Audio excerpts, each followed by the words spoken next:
2 hari berturut-turut, Ketua KPK Firly Bahuri mangkir dari pemeriksaan, baik pemeriksaan Dewan Pengawas maupun panggilan Polda Metro Jaya. Firly mengklaim tidak hadir pemeriksaan Polda karena diagendakan menghadiri klarifikasi Dewas. Namun Dewas justru bilang di hari yang sama tak ada panggilan klarifikasi untuk Firly.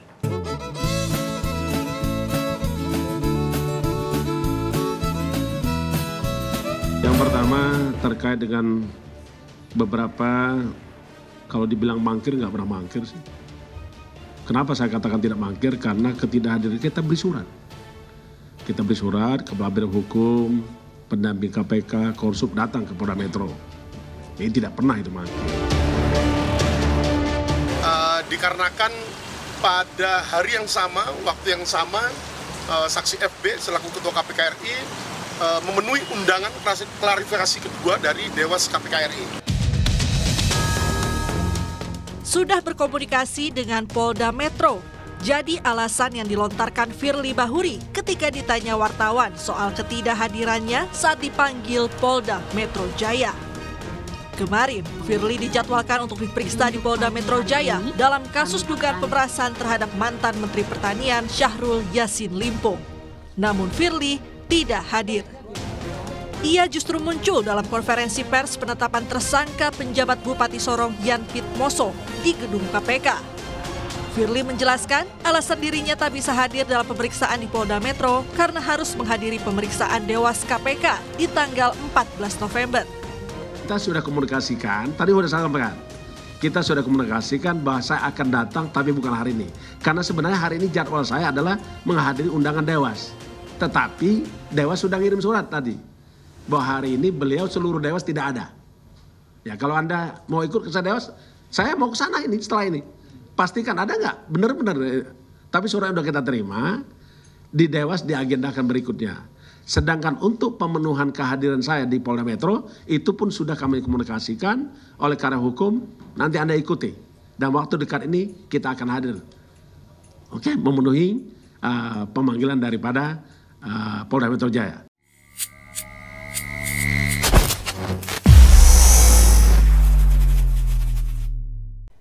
Bismillahirrahmanirrahim. Assalamualaikum warahmatullahi wabarakatuh. Semangat perubahan, salam kedaulatan rakyat.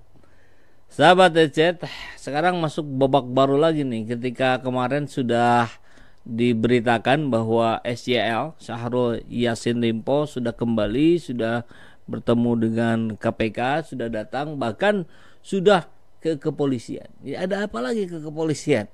Ternyata kita mendapatkan info bahwa SYL katanya melaporkan kasus pemerasan dari KPK terhadap dirinya.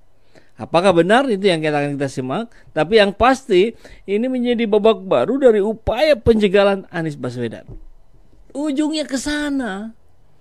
Jadi di Nasdem dibombardir dari segala penjuru. Kita tahu bagaimana bisnisnya Surya Paloh dihantam habis-habisan, ditutup, dijegal. Bahkan konon katanya Metro TV sudah sangat sedikit sekali iklan yang masuk sehingga harus merumahkan sekian banyak karyawannya. Luar biasa ya. Jahat bukan? Nah, kita lihat ini apakah menjadi sebuah serangan balik dari Mentan? Karena kita tahu ini sangat politis sekali. Kalau tidak politis harusnya sudah diusut dari bulan-bulan lalu, dari tahun lalu.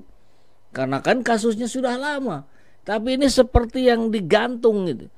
Digantung kemudian ditarik pada saat yang dianggap tepat oleh mereka. Masuk babak baru. KPK dilaporkan atas kasus pemerasan. Ini kita akan bicara kronologisnya, ya. Upaya-upaya ini sistematis sekali. Oke, kita pertama mulai dari kabar dari Republika. KPK didesak klarifikasi foto pertemuan Firly dan Syahrul Yassin Limpo. Jadi konon katanya sekitar tahun lalu ini kejadiannya ya. Tapi kita lihat simak berikutnya ya. Ini para pengakuan dari para komisioner KPK. Kita mendapatkan info bahwa mereka sangat menjaga. Diundang pun tidak hadir. kalau terkait dengan, apalagi tidak terkait pun tidak perlu hadir untuk menjaga marwah KPK. Apalagi dengan terkait sebuah kasus yang sedang diselidiki. Haram ini. Tapi kok beredar foto ini? Foto ini kapan? Nah, ini kan pertanyaannya. Yang pasti jelas rame-rame setelah kasus yang kemarin. Foto pertemuan KPK Firly Bahuri dengan Menteri Pertanian Syahrul Yassin Limpo beredar di tengah isu dugaan pemerasan pimpinan KPK dalam penanganan dugaan rasuah di Kementerian Pertanian. Pusat Kajian Anti Korupsi UGM menilai lembaga anti rasuah itu harus segera memberi klarifikasi. Ini kampus sudah bicara. Kalau tidak didengar ya mahasiswanya yang turun ke jalan. KPK sebagai kelembagaan harus melakukan klarifikasi kepada publik, ya, disampaikan oleh Zainur Rohman. Selain KPK, Zainur menyebut Firly dan SJL juga harus memberikan jawaban mengenai foto yang beredar sebab mereka terekam dalam gambar itu. Kita harus clear and clean gitu ya, jangan lagi kemudian berdalih ini itu segala macam. Kalau memang mau memberantas korupsi dan memang harusnya begitu, ya jangan tebang pilih. Ada Dito, anak muda yang jadi menteri Menpora itu, sudah disebut-sebut berkali-kali di pengadilan. Gak ada panggilan. Bahkan sudah disebut-sebut katanya mendapatkan uang sekian puluh miliar kalau gak salah ya tempo hari. Besoknya dikembalikan.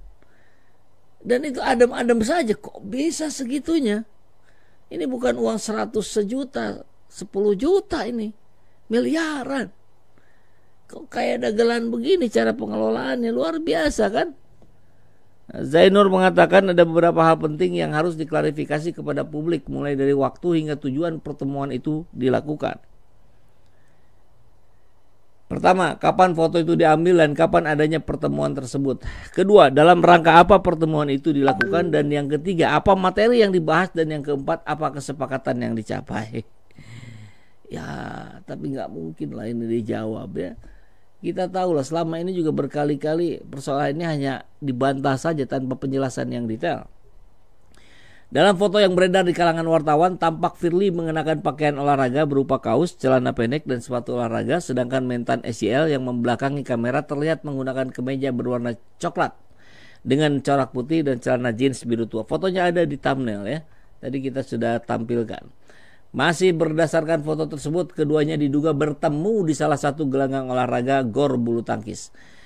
Firly memang dikenal memiliki hobi bermain bulu tangkis, namun belum diketahui lokasi maupun kapan pertemuan itu terjadi. Momen yang tertangkap kamera itu menunjukkan keduanya sedang duduk di sebuah bangku panjang dan tampak berbincang.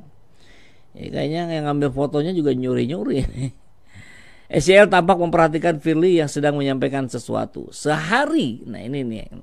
Sebelum foto ini muncul, beredar juga sebuah dokumen berisi kronologi dugaan pertemuan Firly dan SJL di sebuah tempat olahraga.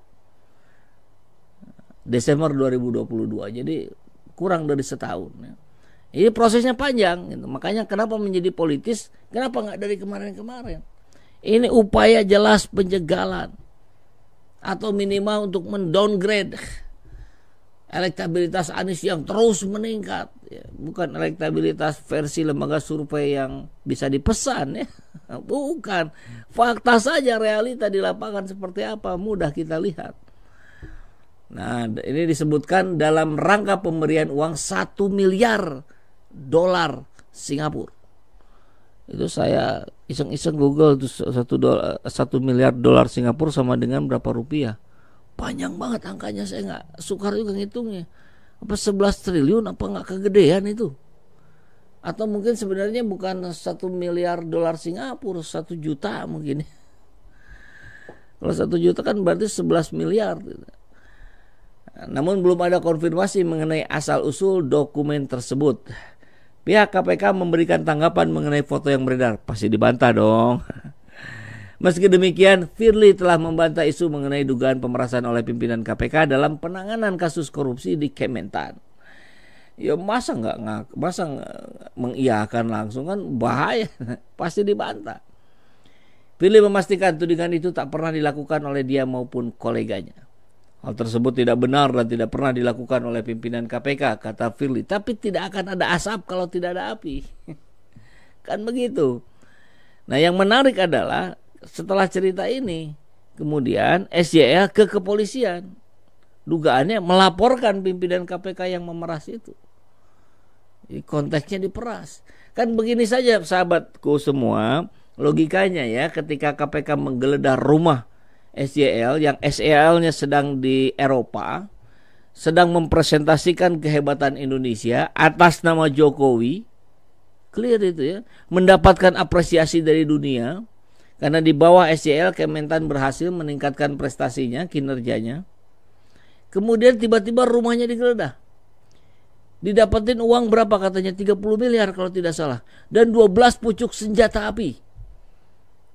Kalau satu masih masuk akal lah. Pejabat selevel menteri ya punya senjata wajar lah ya. 1, 2, 3 oke lah. Kalau 12 ya mungkin itu dilakukan buat arena olahraga barangkali ya. Tapi kalau senjata api yang begini, ini kan menjadi pertanyaan yang sangat besar. Benarkah SYL punya 12 senpi? Atau itu justru begitulah kayak di film-film ya, dijebak dan segala macam. Wallahu a'lam bishawab. Tapi kecurigaan ini menguat di publik hari ini. Saya nggak tahu siapa yang melakukan itu dengan meminta segala sesuatu. Jadi, ini kalimat menarik. Saya nggak tahu siapa yang melakukan itu dengan meminta segala sesuatu. Jadi dia membantah bahwa dia melakukannya. Tapi kalau ada orang yang melakukan itu, dia tidak membantah karena kalimatnya saya nggak tahu siapa yang melakukannya. Kan gitu ya. Kalau ada ring 1, ring 2, ring 3, ring 4, ring 5 itu, yang kena ring 5, yang ring 4 aman. Kan polanya begitu. 4 aman, 4 kena, 3 aman. Bekerjalah Anda secara profesional karena mata rakyat melihat Anda, karena Anda digaji oleh rakyat, maka berbaktilah pada rakyat. Maka tunjukkanlah profesionalitas Anda. Kalau tidak, Anda tidak layak lagi digaji oleh rakyat, oleh kami-kami ini. Bekerjalah secara profesional. Assalamualaikum warahmatullahi wabarakatuh.